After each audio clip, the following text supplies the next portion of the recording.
Nation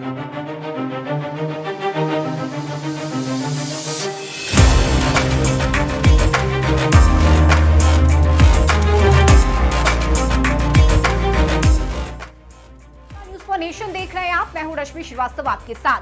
टाल की उर्वर काली मिट्टी की तरह बाढ़ विधानसभा क्षेत्र भी सूबे की राजनीति में काफी अहमियत रखती है। सीएम नीतीश कुमार की राजनीतिक कर्मभूमि रहे इस क्षेत्र में सियासी तापमान चढ़ने लगा है। पटना के मिनी चित्तौड़गढ़ माने जाने वाले इस क्षेत्र पर कब्जे को लेकर रोचक मुकाबला होने के आसार हैं।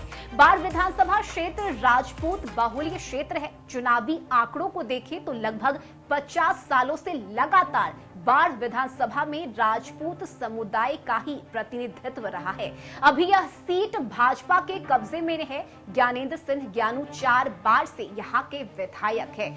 ज्ञानेंद्र सिंह ज्ञानू पहली बार साल 2005 में विधायक बने थे। उसके बाद लगातार वो ही इस सीट से विधायक हैं। पिछली बार यानी साल 2020 में हुए चुनाव में उन्होंने कांग्रेस के सत्येंद्र बहादुर को हराया था। 2020 बाढ़ विधानसभा रिजल्ट वाला ग्राफिक्स अगर हम देखें तो ज्ञानेंद्र सिंह ज्ञानू ने सत्येंद्र बहादुर को कुल 10,240 वोट के अंतर से हराया था। ज्ञानेंद्र सिंह ज्ञानू को कुल 49,327 वोट मिले थे और सत्येंद्र बहादुर को कुल 39,087 वोट मिले थे।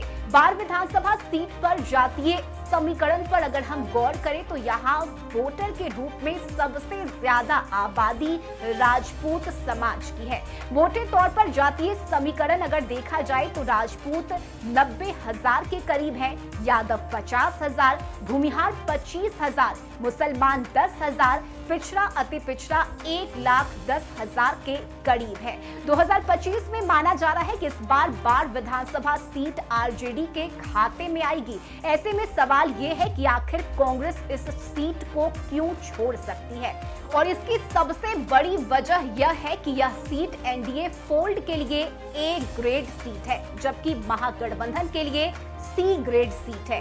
कांग्रेस अंदरूनी तौर पर यही कह रही है कि 2020 में दिए गए 70 विधानसभा सीट में ज्यादा उन्हें सी ग्रेड वाली सीट मिली थी, जिसकी वजह से उनकी परफॉर्मेंस खराब थी। इस बार कांग्रेस 2020 बिहार विधानसभा चुनाव वाली गलती दोहराने के मूड में बिल्कुल नहीं है।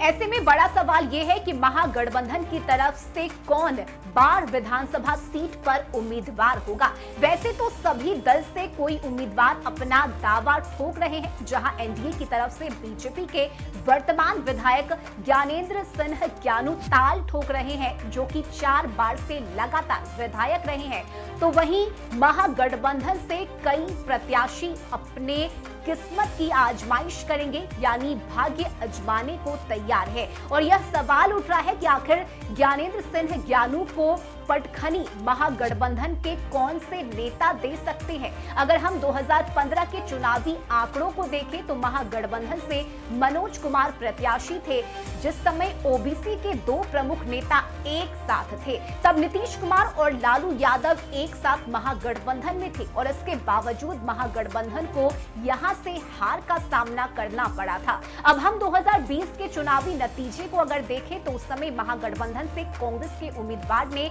भाग्य आजमाया था और उन्हें भी मुंह की खानी पड़ी थी। इसकी प्रमुख वजह यह रही कि वहां पर महागठबंधन से राजद प्रत्याशी लगातार जमीनी स्तर से तैयारी कर चुके थे। चूंकि बाढ़ विधानसभा सीट पहले भी आरजेडी की परंपरागत सीट रही है, वैसे तो बाढ़ सीट पर प्रत्याशियों की होड़ मची हुई है। प्रत्येक प्रत्याशी अपनी अपनी उम्मीदवारी का दावा कर रहे हैं और इसी कड़ी में लगातार नीरज कुमार सिंह मैदान में जनसंपर्क कर रहे हैं, जो कि 2020 विधानसभा चुनाव में राजद के संभावित प्रत्याशी और बाढ़ जिला अध्यक्ष नमिता नीरज सिंह के पति है। साथ ही राजपूत समाज से आते हैं और वो भी इस सीट पर राजपूत की संख्या सबसे ज्यादा है।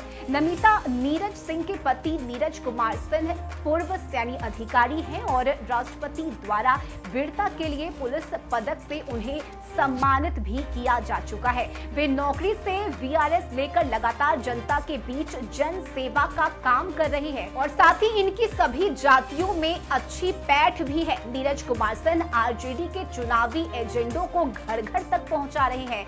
माई बहन मान योजना, वृद्धा पेंशन में बढ़ोतरी, इसके साथ ही रसोई गैस सिलेंडर मात्र 500 रुपए में दिए जाने वाले, साथ ही गरीबों को 200 यूनिट बिजली मुफ्त और अन्य ऐसी चुनावी एजेंडा है जिसे गांव में पहुंचाने का, साथ ही कस्बे तक ले जाने का काम कर रहे हैं। ऐसे में नीरज कुमार सिंह पहुंचने का काम लगातार जनता के बीच कर रहे हैं। नीरज कुमार सिंह की पत्नी नमिता नीरज सिंह भी साल 2017 से 2019 तक प्रदेश महासचिव और 2019 से 2022 तक प्रदेश उपाध्यक्ष, 2022 से वर्तमान में आरजेडी में बाढ़ जिला अध्यक्ष के पद पर कार्यरत है और पार्टी को मजबूती भी प्रदान कर रही है। ऐसे में कुल मिलाकर कहें तो सूत्र बता रहे हैं कि नीरज कुमार सिंह को दावेदारी उनकी सबसे ज्यादा मजबूत है और इसकी संभावना सबसे ज्यादा है कि नीरज कुमार सिंह ही बाढ़ विधानसभा सीट के उम्मीदवार होंगे।